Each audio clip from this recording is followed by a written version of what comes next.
What is up, guys? It's your boy here, Jersey Flex, back with another bangin' killer video. Don't forget to hit that subscribe button if you're new to this channel.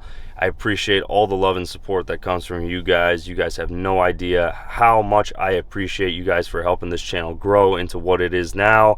We've come a long way, and thank everybody that's been there since the beginning. And if you're new, welcome. So in today's video, we're going to be talking about, is steroids for life healthy? Okay, so basically you guys know that I cover a lot of topics about anabolics. I give a lot of insight into kind of like the bodybuilding world and all those kinds of things that you juice heads, beefcakes, gym goers kind of want to know about the anabolic dark side. But before we dive into more topic about this, because I know a lot of people say to themselves, what happens if my PCT doesn't work and this and that? Am I going to be on TRT for life and this and that? So I kind of want to shed a little bit of light on that. Let's roll that freaking intro and get this video going, guys. Boom! Maybe it's a new beginning. Maybe it's the start of where it ends. I know. There's no going back, and I'm loving the chase.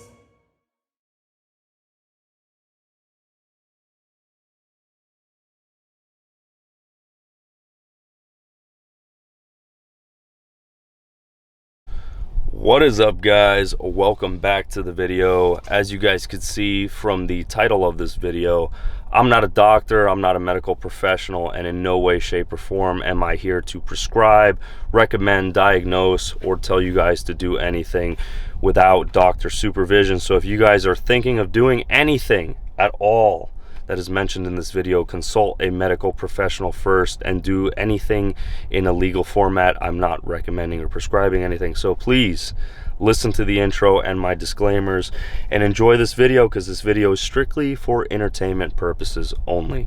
So one of the things that I really do get asked a lot is, did I shut myself down? Had I made a mistake by taking steroids? You know, does my junk work? All that kind of bullshit. So I do want to shed a little bit of light on that. Okay, as you guys do know, your body produces testosterone naturally. Okay, you know, it starts at an early age. You're producing small amounts of it up until you hit puberty. That's when the body starts producing like 1,000+ nanograms per deciliter, and it kind of peaks all the way up until the age 25 to 30. Then it slowly starts kind of declining, and then by your mid-30s, you're noticing a slight difference. Once you reach 40, 45, then you're saying to yourself, I don't feel the same. And it's a natural process. You know, men naturally will decline in terms of testosterone production naturally. So, that being said, if you're injecting foreign testosterone or steroids, in that sense, you know, anabolic compounds, your body is getting the good stuff, the good shit, you know, for lack of better words. It's far more potent and powerful and pure than what your body can ever produce. Okay, so as you guys heard me mention, you know, testosterone levels for a male in puberty is 1,000 to 1,200, 900 to 1,200 kind of thing. You know, that's pretty high. A healthy male in his 20s and early 30s, you're looking at 700 to 900. You know, that's healthy, natural amounts. If you're injecting testosterone, you know, your testosterone levels will be in the thousands. That's far greater than what your body's producing. So what basically happens is you get hypogonadism, unless you take things like Clomid, Clomiphene, you know, Novadex, and your, what's it called, HCG and stuff like that, HMG, to keep your nutsack working and producing testosterone on its own. So unless you take all those precautionary measures in the long-term usage and abusage of steroids, you will shut down your natural production. And that's where steroids for life kind of becomes a thing, because you have to be on hormone replacement therapy, TRT, testosterone for life, because you have shut down your natural production of testosterone, which is an unfortunate nightmare to a lot of people, but it's the unfortunate reality that people need to realize and accept if they are willing to take the trip into the dark side and take anabolic compounds, that this is a possibility. You know, it's, even if you do everything right, you do all the proper PCTs, all the proper doctor checkups and everything, you still run the risk of shutting down your natural production of testosterone, and that's when you end up having to take steroids for life. Now, is this something that I recommend? Okay, this is where we kind of walk on eggshells, so to speak, because it really does depend on the person.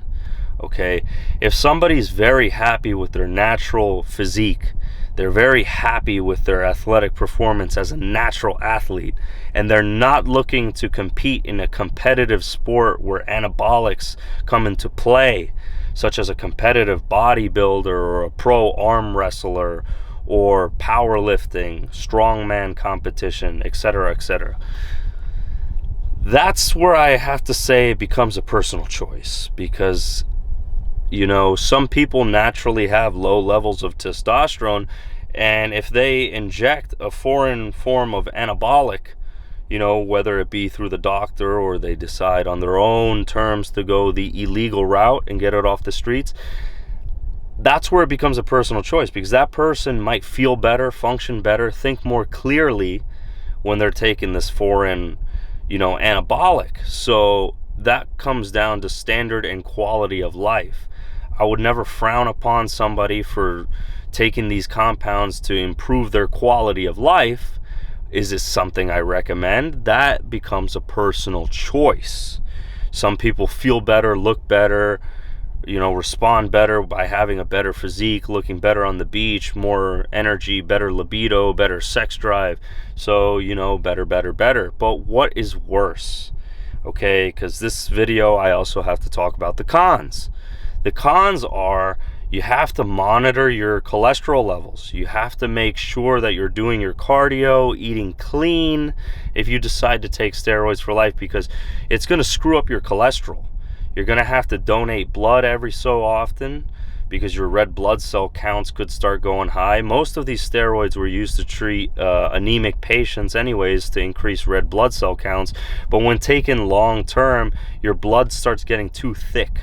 You can start feeling kind of lethargic. So it'll actually do the vice versa after long-term usage. You know, at first you'll have good energy levels, but long-term you'll kind of feel heavy, lethargic, tired all the time. So donating blood kind of comes into the picture as well. Constantly having to inject yourself, because there's no oral bioavailability forms of testosterone. They do make the topical skin gels that you could rub on, but those can end up being liver toxic as well. So you do have to take all the precautionary measures.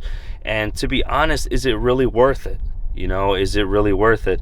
You know, in some cases, you know, depending on who you are genetically, some people can become infertile, and then they have to go to a fertility clinic and have to do HCG under doctor supervision to regain fertility.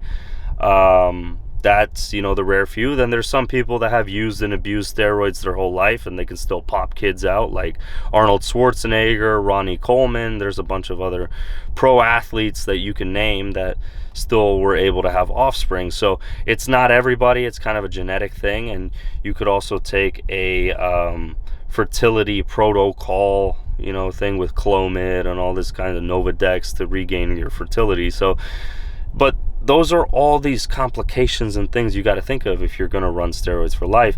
And that's something that I wanted to shed light on. Is it worth it? The option is up to you guys. Would you rather live a 50-year life as a lion or a 80-year life as a sheep? You know, because it will shorten your life. That's a given.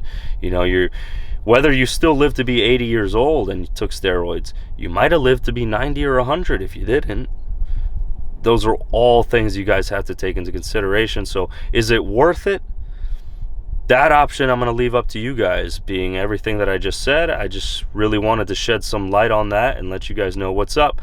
If you feel like this video taught you something, informed you a little bit about is it worth it or not, Make sure to hit that subscribe button, hit that like button, leave a like down below, and I'll see you guys in the next one. Roll that fucking outro. Boom.